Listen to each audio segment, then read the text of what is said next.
असतील तर त्याच्यामध्ये कुठं वावगं आहे असं मला वाटत नाही.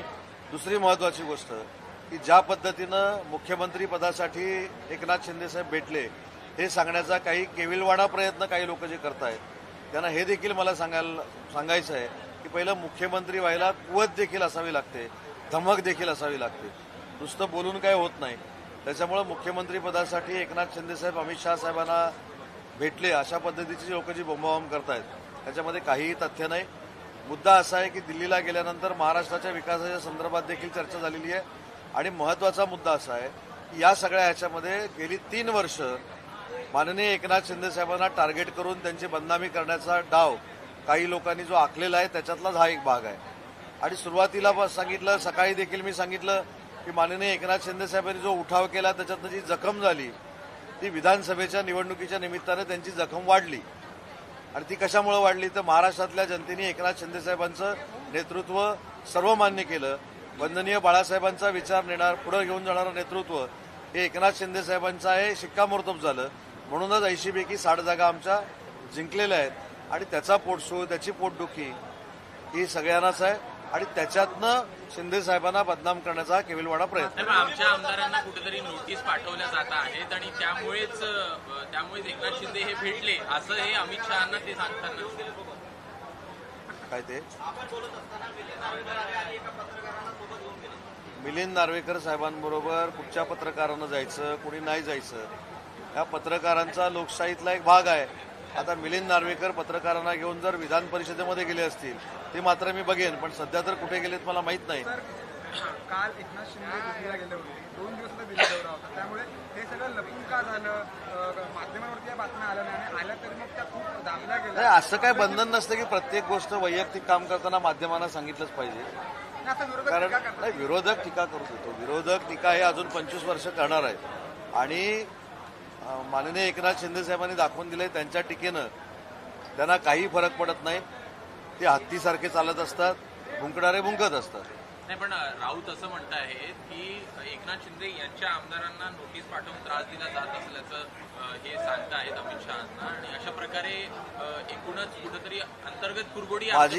माझी आपल्याला विनंती आहे, कधीतरी या प्रश्नाच्या पलीकडचा पण प्रश्न विचारा की ते सकाळी काय बोलले म्हणून तुमचं म्हणणं काय, ते सकाळी असं बोलले म्हणून तुमचं म्हणणं काय, सकाळी त्यांना पोटसूळ उठला म्हणून तुमचं म्हणणं काय, सकाळी ते यांच्यावर नाराज झाले म्हणून तुमचं म्हणणं काय, ते नाना पटोलेंवर चिडले म्हणून तुमचं म्हणणं काय, गरज संपल्यानंतर आता काँग्रेस नको म्हणून सांगितलं म्हणून तुमचं म्हणणं काय.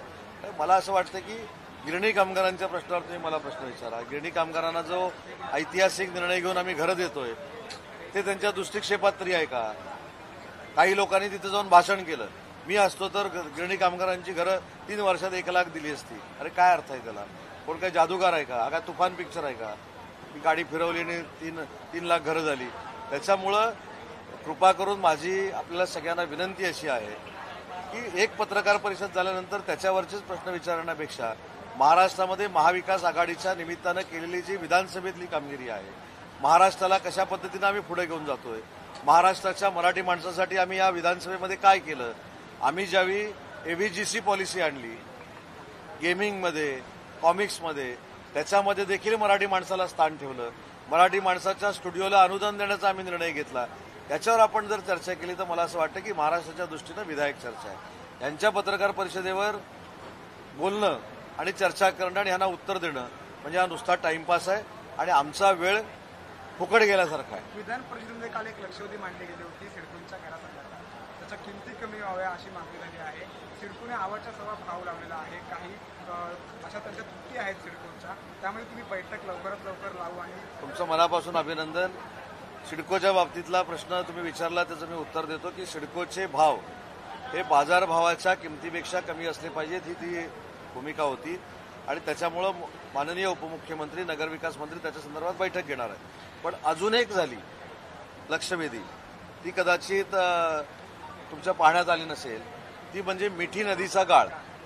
आता मिठी नदीच्या गाळावर मात करण्यासाठी सकाळची पत्रकार परिषद आहे. मिठी नदीमध्ये काय झालं हे मी मांडलं नाही, हे महाविकास आघाडीचे आमदार भाई जगताप साहेबांनी मांडलं.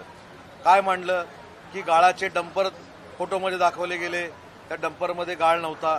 2012ला डम्पिंग ग्राउंडमध्ये गाळ टाकायचा होता, तो नियम चेंज करण्यात आला. डायरेक्ट स्वतंत्र जागांमध्ये गाळ टाकण्याच्या दृष्टीनं निर्णय झाला आणि केतन कदम जो मास्टर माइंड आहे, जो जेलमध्ये आहे, त्याला मॅजेस्टिक कस्टडी आहे, त्याचा पार्टनर कोण आहे हा प्रश्न देखील विधान परिषदेमध्ये आला होता. कदाचित त्याला चालना अजून मिळू नये म्हणून ही पत्रकार परिषद होती. त्याचं नाव सँटेनो मोरिया असं आहे. आता सँटेनो मोरिया कोण आहे हे आपण शोधा. सँटेनो मोरिया काय करत होता हे आपण शोधा. केतन कदम आजही मॅजेस्टिक कस्टडीमधनं बाहेर कसे निरोप पाठवतोय हे आपण शोधा. मिठी नदीचा 16 लाख मेट्रिक टन जो काढलेला गाळ आहे तो मुंबईत प्रसाद लाडनी चांगलं सांगितलं की हे जर अजून समुद्रात टाकलं असतं तर अजून एक मुंबईचं बेट तयार झालं असतं. तो गाळ दिसत नाही, तो कुठे गेलाय तो शोधा. जय जोशी कोण आहे ते कधीतरी आम्हाला प्रश्न विचारा. माझं म्हणणं आहे काल मिठी नदीची जी लक्षवेधी झाली त्याच्यामध्ये जे सँटेनो मोरियाचं नाव आलेलं आहे त्याच्यापासून महाराष्ट्रातल्या जनतेचं आणि मुंबईकरांचं लक्ष डायव्हर्ट करण्यासाठी आजची सकाळची पत्रकार परिषद होती आणि एकनाथ शिंदे साहेबांवर टीका होती. सँटेनो मोरियाला काळा की गोरा पण मी बघितलेला नाही आणि तुम्ही जे आता विचारताय तो दिनू मोरियाला पण मी काळा की गोरा बघितला नाही. दिनू मोरिया काय करतो हे पण मला माहित नाही आणि सँटेनो मोरिया काय करतो हे पण मला माहित नाही. केतन कदम जे मास्टर माइंड आहेत, जे जेलमध्ये आहेत मिठी नदीच्या गाळाच्या संदर्भामध्ये, फक्त 3 वर्षाचा जो फक्त तपास केला एसआयटीनं त्याच्यामध्ये एवढा भ्रष्टाचार सापडलाय. अजून 2006 पासून 2019 पर्यंत मिठी नदीच्या गाळात कोण कोण रुतलेले आहेत हे अजून बाहेर येणं बाकी आहे. आणि म्हणून सँटेनो मोरियाच्या नावावर कदाचित काही लोकांचा आक्षेप असेल आणि ते नाव सारखं कदाचित माझ्याकडनं काल घेतलं गेलं म्हणून ते नाव जनतेसमोर येऊ नये, ते नाव मुंबईकरांसमोर येऊ नये म्हणून आजची पत्रकार परिषद होती आणि एकनाथ शिंदे साहेबांवर टीका होती.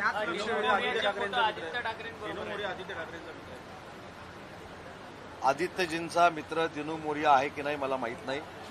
कुणी कुणाबरोबर मैत्री करावी याच्यासाठी माझं बंधन असण्याचं काय आवश्यक नाही. जसं त्यांचं असतं की राजसाहेबांनी एकनाथ शिंदे साहेबांबरोबर बोलू नये, राजसाहेबांनी देवेंद्रजींशी बोलू नये, राजसाहेबांनी दिल्लीशी चर्चा करू नये, हे सगळे ज्या गोष्टी आहेत त्यांच्या असतात.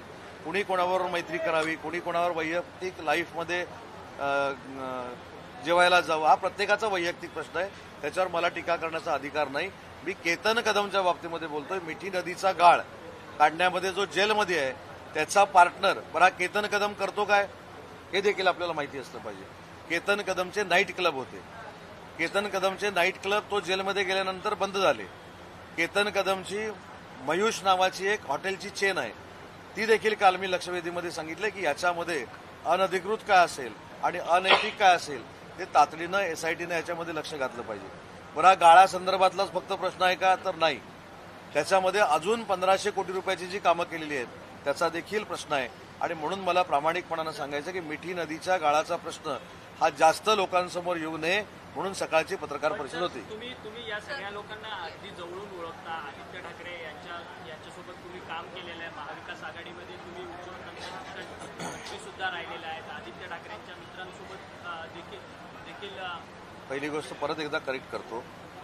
काही प्रश्नांची उत्तरं देताना असे देखील प्रश्न असू नये की आदित्य ठाकरे साहेबांचे मित्र हे माझे मित्र होते, काही संबंध नाही. किंवा त्यांनी कोणाबरोबर मैत्री करावी हा त्यांचा वैयक्तिक प्रश्न आहे. मी कोणाबरोबर मैत्री करावी माझा प्रश्न आहे. पण उगाच नको ते रेकॉर्डवर यायला नको.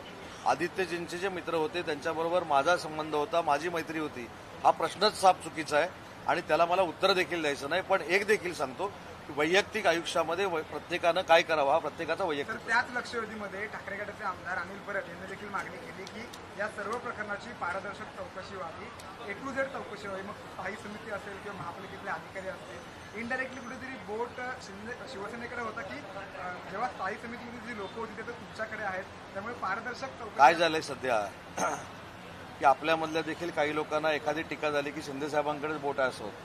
त्यांनी सांगितलं की पारदर्शकपणानं त्याची इन्क्वायरी झाली पाहिजे. बडे बडे त्यांचंच मागणी आहे की बडे बडे माशे जे महानगरपालिकेच्या बाहेरून रिमोट कंट्रोलद्वारे हे सगळं करत होते त्यांना देखील कारवाई झाली पाहिजे. ही अनिल परब साहेबांची मागणी आहे, माझी नाही, आणि ती आम्ही मान्य केली. सर, गुरु पूर्णिमा के मौके पे एकनाथ शिंदे दिल्ली गए थे, अमित शाह को मिले, जहाँ पे वो धर्मवीर आनंद दिघे को पहले मिला करते थे, लेकिन अब अमित शाह की जगह ये सब फेक नैरेटिव है. माननीय एकनाथ शिंदे साहब ने धर्मवीर आनंद दिघे साहब का भी आशीर्वाद लिया है कई लोगों को पता नहीं है। और जो 3 साल पहले उठा हुआ था उसका जो डिप्रेशन है उसमें से कई लोग अभी बाहर नहीं आए, इसलिए एकनाथ शिंदे साहब के ऊपर ये टीका टिप्पणी और बदनामी का षड्यंत्र है। सर, एक नया विवाद खड़ा होते दिख रहा है। जय गायकवाड़ डीजल ने उन्होंने ये बयान दिया है कि जो केटरर्स का जो कैंसिल किया गया लाइसेंस वो साउथ इंडियन था और साउथ इंडियन ने महाराष्ट्र के कल्चर को बदनाम किया है, जॉब्स खाए हैं। ठीक है, मैं संजय गायकवाड़ के साथ बात करके उनकी शंका क्या है, उनकी क्वेरी क्या है, उनसे बात करूंगा और उसके बाद उनको जो कुछ सहकार्य करना है वो महाराष्ट्र शासन करेगा। चीफ मिनिस्टर ने